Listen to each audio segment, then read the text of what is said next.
जय महाकाल। प्रिय बालकों, आप लोगों का मेरे इस चैनल पर स्वागत है। और हम लोग बहुपद पढ़ रहे थे, जो कि क्लास 10th स्टैंडर्ड का बहुपद में बेसिक कॉन्सेप्ट कितने, कैसे इसके जीरोज फाइंड किए जाएंगे, कैसे इनके जीरोज के बीच में संबंध होगा, ये सारी चीजें हम लोगों ने लास्ट क्लास में डिस्कस कर लिया था। आज हम इस पे देखेंगे कैसे हम इनके शून्य निकालें और शून्य के बीच कैसे संबंध की जांच करें। ये सारी चीजें आज की क्लास में हम सीखेंगे। चलो देखते हैं क्या है। तो इसका बेसिक कॉन्सेप्ट तो यही था, अगर आपका कोई एक इक्वेशन दिया गया है p ऑफ x बराबर, जैसे लिखा है x square plus b x plus c, तो यहाँ पे ये भी लिखते हैं a x square plus b x plus c. तो ये आपका क्या है, ये द्विघात बहुपद है, मतलब इसकी पावर 2 है। अगर द्विघात बहुपद है तो इसमें दो शून्यक मिलेंगे, 2 से ज्यादा नहीं मिलेंगे।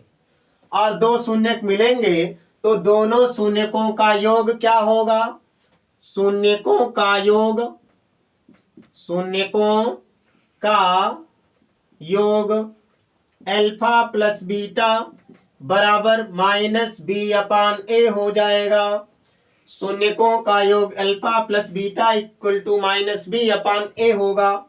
और शून्यकों का गुणनफल अल्फा बीटा इक्वल क्या होगा, सी अपान ए होगा।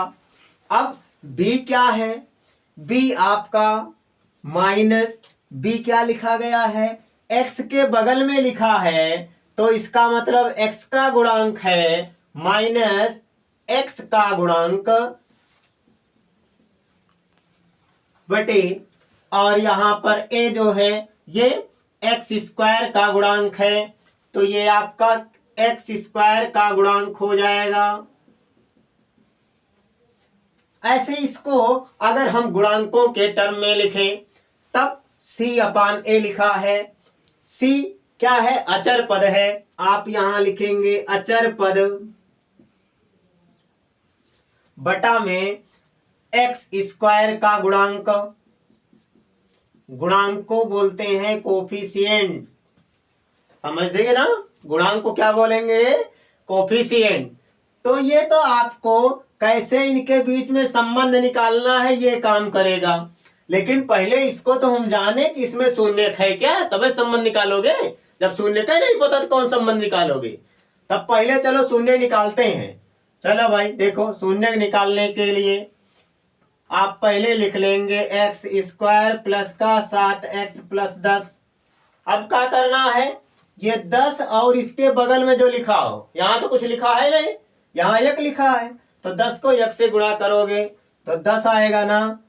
तो अरे भाई इसको 10 को ऐसा तोड़ो कि 7 जोड़ने पर 7 मिले।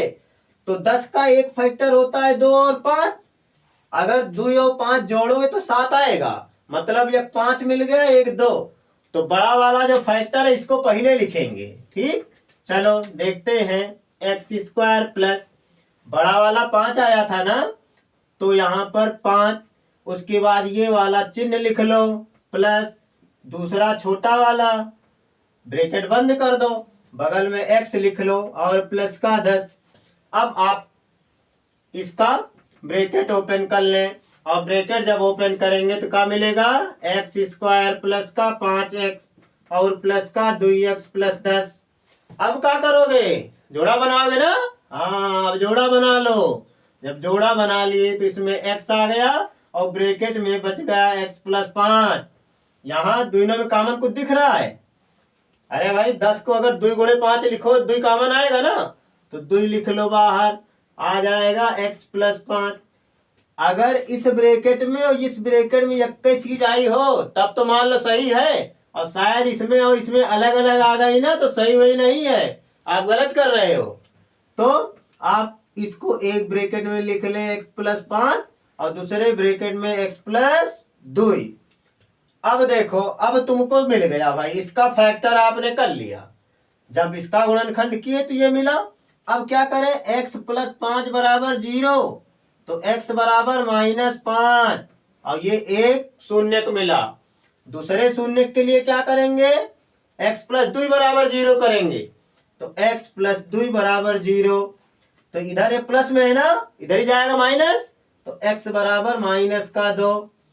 ये x की 2 वैल्यू मिली, तो भाई जब इसका घात 2 था, वैल्यू भी 2 मिलेगी, एक अल्फा होगा एक बीटा। अब चलो देखो इसमें ये संतुष्ट कर रहा है नहीं कर रहा है, और शायद अगर इसको संतुष्ट कर गया तो आपने सत्यता की जांच कर दी। लो रखो भाई, अल्फा बराबर कितना है 5, माइनस का 5, और बीटा कितना है माइनस का 2 प्लस ब्रैकेट में -2 बराबर माइनस x का गुणांक। x का गुणांक कितना है भाई, x की बगल का लिखा है 7 लिखा है, तो 7 लिख दिए। x स्क्वायर बगल का लिखा है, कुछ नहीं लिखा यार, यहाँ तो 1 लिखा है, फिर चलो 1 हो गया भाई। इन दोनों को जोड़ो तो -7 बराबर -7। बताओ बाई तरफ दाहिनी तरफ दोनों बराबर है ना, और जब दोनों बराबर है तो इसका मतलब ये वाली कंडीशन सेटिस्फाई कर गई। अब दूसरे में देखो, यहाँ अल्फा बीटा लिखा है बराबर C/A। अल्फा की वैल्यू तो आपने 5 निकाला था माइनस का ना, और बीटा की -2 यहाँ रख दो, तो -2 मल्टीप्लाई -5 बराबर क्या मिलेगा, यहाँ C/A। C की वैल्यू है क्या, C की वैल्यू तो 10 है, A की वैल्यू 1 है, यहाँ भी लिख दो भाई 10/1। अब क्या इन दोनों को मल्टीप्लाई करोगे 10 बराबर 10 आएगा ना, मतलब आपने इसकी जांच भी कर दिया और इसमें रूट भी निकाल लिए, इसके शून्य भी निकाल लिए।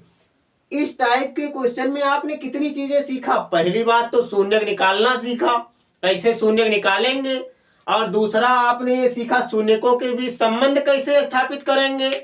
अब यही तो है सेकंड चैप्टर में, शून्यकों के बीच संबंध स्थापित कर लो, शून्य निकाल लो, और अगले में डिवाइड कर लो, बस चैप्टर खत्म।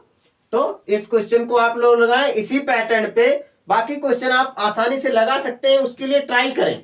और जो क्वेश्चन नहीं आ रहा है उस क्वेश्चन को आप कमेंट करके पूछ सकते हैं, उसका जवाब जल्दी दिया जाएगा। Thank you.